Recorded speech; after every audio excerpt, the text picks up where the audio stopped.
The U.S. Constitution grants foreign relations powers to both the executive and legislative branches.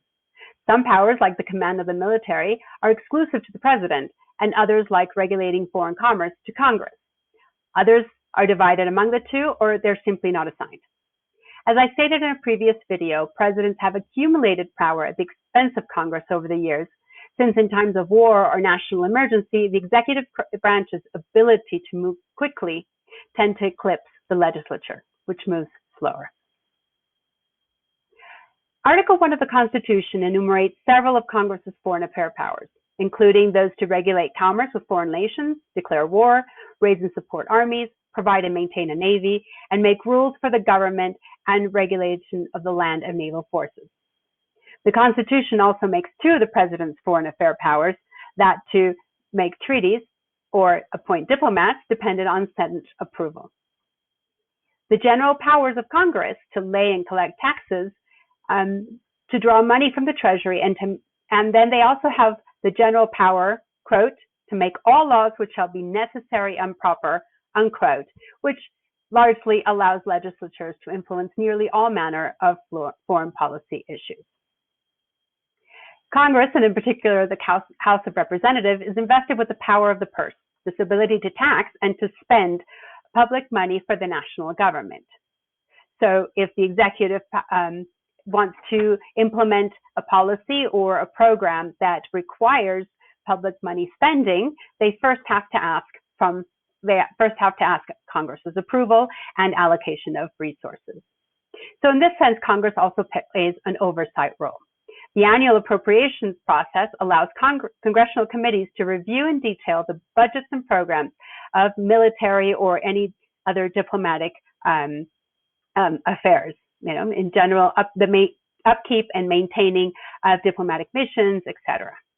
Lawmakers must sign off on more than $1 trillion in federal spending every year, of which more than half is allocated to either defense or international affairs. Power to question. Congress has a broad authority to conduct investigation into particular foreign policy or national security concerns.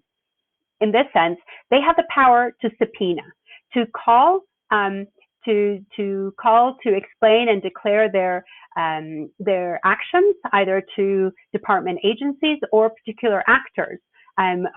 One very high-profile case, very mediatic, was the case of Oliver North, which was called to declare before Congress on his actions with the Iran and Contra affair in the 1980s.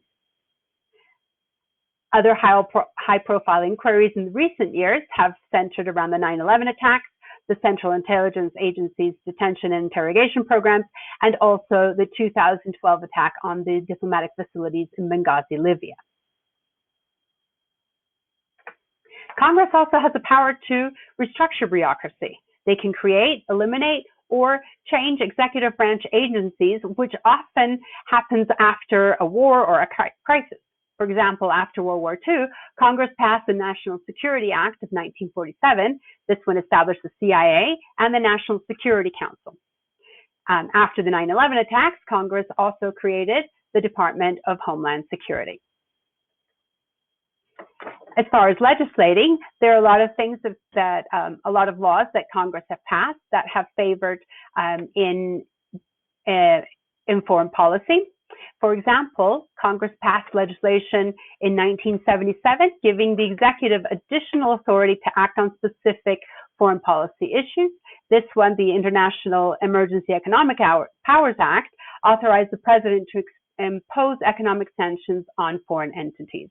As we know, economic sanctions are one of the tools one of the foreign policy tools that can be used to persuade countries to either do or stop doing something that is considered detrimental to international security. The power to regulate commerce. The Commerce Clause provided by the Constitution gives basis for several of the laws that Congress has passed over the past 50 years. And it's there's a very broad interpretation. It's supposed to be regulating interstate and foreign commerce. For example, interstate commerce was one of the bases for passing the Affordable Care Act. It was considered an act of interstate, and therefore that Congress could pass and that could regulate among the states, that it would stop being a state power and it would be a national power. And here we come to the part of committees.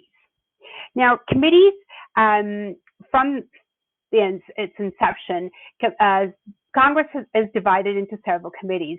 These committees oversee specific themes or specific areas that range from international or national affairs. There are standing committees, which are permanent, and there are select committees.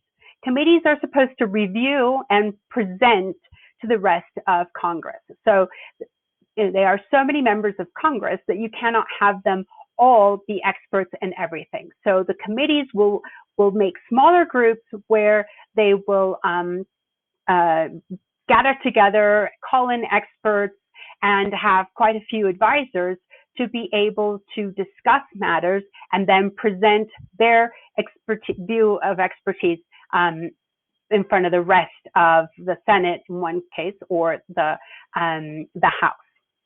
So these committees are where most of the discussions will take place before a vote comes forth in Congress. There are many committees that have to do with foreign affairs, but we will talk about the two most important, the Senate Foreign Relations Committee. The Senate Foreign Relations Committee was established in 1816 as one of the 10 original standing committees of the Senate. And through its history, the committee has been instrumental in developing and influencing U.S. foreign policy, sometimes supporting, sometimes opposing what the policies of the president or the Secretary of State of the time. This committee considered, debated, and reported on several treaties and legislations, ranging from the purchase of Alaska in 1867 or the establishment of the United Nations in 1945. And it also is the one that holds jurisdiction over all diplomatic nominations. So when the president nominates an ambassador, a possible ambassador, this is a committee that will get together, review this ambassador, and discuss and then present its recommendation to the rest of the Senate before the vote takes place. At times, members of the committee have assisted in the negotiation of treaties, and in this sense, they've also helped defeat treaties if they felt were not in national interest. So this committee was instrumental, for example, in rejecting the Treaty of Versailles, both in 1919 and 1920, and passing the Truman Doctrine in 1947, and also the Marshall Plan in 1948. At the beginning of the Cold War, we saw quite a bit of a bipartisan spirit in the committee because it was considered an emergency, a time of high stakes. And so this time, what happened was a lot of power was given over to the president, and it expanded the presidential authority during the Cold War over foreign policy. This has changed. This was early Cold War. After what happened in Vietnam, you will see that the committee has sought to redress the imbalance of powers. We discussed in a previous video the War Powers Act that was passed, so that presidents had to advise before they put boots on ground. Okay, and then the House Foreign Affairs Committee. This committee is also a standing committee, although it's changed its name a couple of times over the years. But in general, this is the committee that's going to oversee legislation regarding foreign assistance, particularly, the impact of national security developments on foreign policy, war powers, treaties, executive agreements, and military deployments abroad, arms control, international economic policy, and other matters. Many of its responsibilities are delegated to one of the 6 standing committees. These 6 standing committees are divided into regions. So you will have, for example, the the subcommittee that's going to deal with African affairs, the subcommittee that's going to deal with European affairs, etc.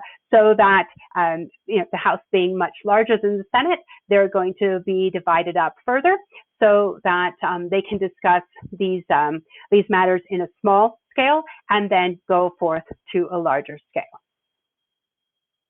Right.